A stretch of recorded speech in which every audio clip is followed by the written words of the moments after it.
Now, a nationwide demonstration is being held in Belgium over the government's most recent labour law reforms and cost-cutting measures. Jack Parrock is in the thick of one of them in Brussels and joins us now live. So, Jack, just tell us exactly, what are these protests about? Well, they're essentially about a set of labour reforms that the Belgian government is trying to put in. What you can see just here is members of the trade unions who have walked out for the second time this year.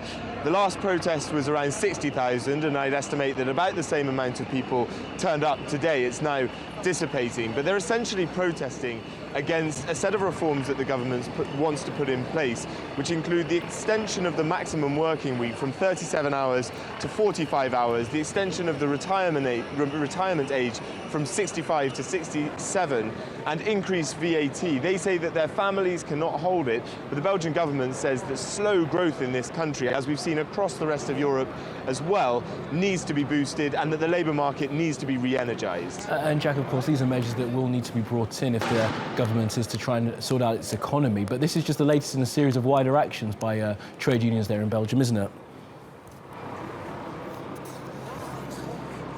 It is indeed. So, as I mentioned, we had a protest back in May, another one in November, and also this is part of a broader European perspective.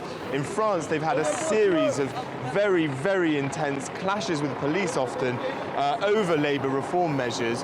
The European Union and the European Central Bank are really trying to push the governments in the Eurozone specifically to boost growth, and the way they need to do that is by structural reforms, and that's what governments like the French government and the Belgian government are trying to do with these labour reforms.